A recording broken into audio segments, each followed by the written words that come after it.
Peter the Wild Boy. He was found in Hertwald Forest, hiding halfway up an elm, and they thought he was a tourist from some far-off fairy realm. For he spoke no human language, and he feral, yet he mild. He was filthy, but was tranquil, and they pitied on the child. They'd stumbled on him hunting, one lent a leather gown. With a carrot he was crunching, they took him to the town. Just past the river Weser, on Hamlin's gated brink, they conversed with a professor as a savage crouched to drink. The fascinated teacher watched the creature slake its thirst, and fancied it a Peter and a gift to George I. Then the lecturer from Brunswick pondered further on the thing, and remembered that in 1 week they'd a visit from the king. So he dressed him all in Hessian, on fours the pipsqueak pranced, yet he made a great impression, for the monarch was entranced. He was short and he was chunky, with a mass of tangled hair, and he chattered like a monkey as he scuttled round the square. He preferred to amble naked, and he acted like an ape, and he could not be persuaded to cover with a cape. They offered him a carriage, but he curled up in a cart, and slept amongst the baggage as the train was set depart. He was joyous on the journey, and often laughed aloud. Though his practices were dirty, he would always woo the crowd. He got queasy on the crossing, trying hard to not to puke. Then the caravan got rocking, and he spewed upon a duke. The king thought it were priceless, though he knew he not to ought, and proudly showed his pet at the speechless royal court. He was carried by 2 footmen in a mass of metal urn, on a velvet-covered cushion to the courtier's concern. He clambered up the chamberlain and stole his hat and staff, and put them on for Caroline, which made the princess laugh. Leaping up and down the tables, pickpocketing the girls, the pilfering enabling to pay the piper pearls. He soon a star sensation, set the newspapers ablaze, and a quarter of the nation were captured in the craze.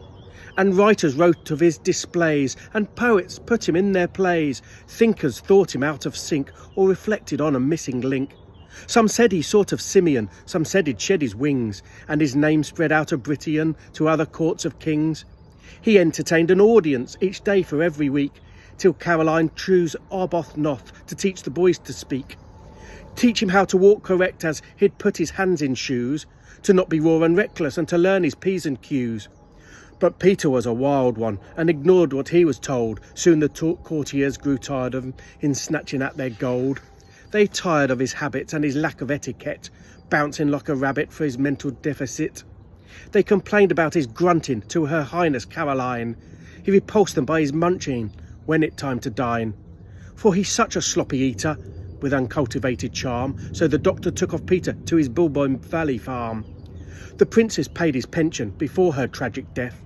He desired his dimension with every waking breath.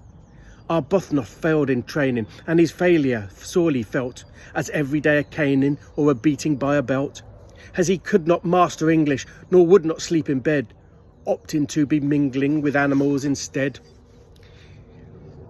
'Twas all a morning's battle to try to get him dressed, and clothing him would rattle him and get the servants stressed. And he would not sit in classes and itch to get away to greener where the grass is, playing with the fay. He was given to a farmer, Berkhamsted came his home, for Fen was like a father who allowed him out to roam.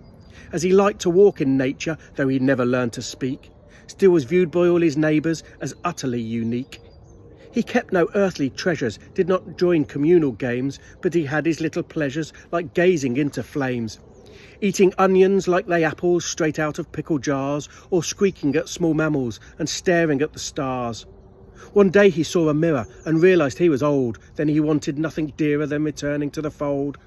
Running starkers in sweet meadows, swimming in warm waterfalls, jumping in and out of rainbows, nor no crushing protocols. So he set off for the mountain, following his nose, skirting round the towns, and acorns filled his clothes. The farmers were all frantic, as Peter so admired, for uncorrupted antics, and they searched a dozen shires. They found him doing porridge, arrested as a stray, in a burning jail in Norwich, 100 miles away.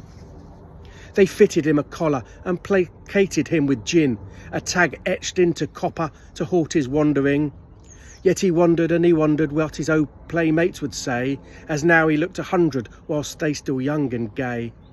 No more was he immortal, but wrinkled as a prune, and he wished he in the portal that was opened by a tune. Wishing turned to pining, and his aching made him ill, yearning to be back inside Koppelberg Hill. with the horses born with the eagle's wings, with the honey bees but minor stings, and the fruit trees that just grew and grew, and the flowers that had a fairer hue, with his friends who he had loved converse, and the piper whom he'd reimburse him of his 1,000 guilders. But he couldn't speak, so they didn't know, and it made him weep that he couldn't go. Then he couldn't walk without a stick, and he didn't eat as his heart felt sick. Because of gin he couldn't stand, yet hankered on that magic land. And he died next day, aged 73, one cold and lonely February.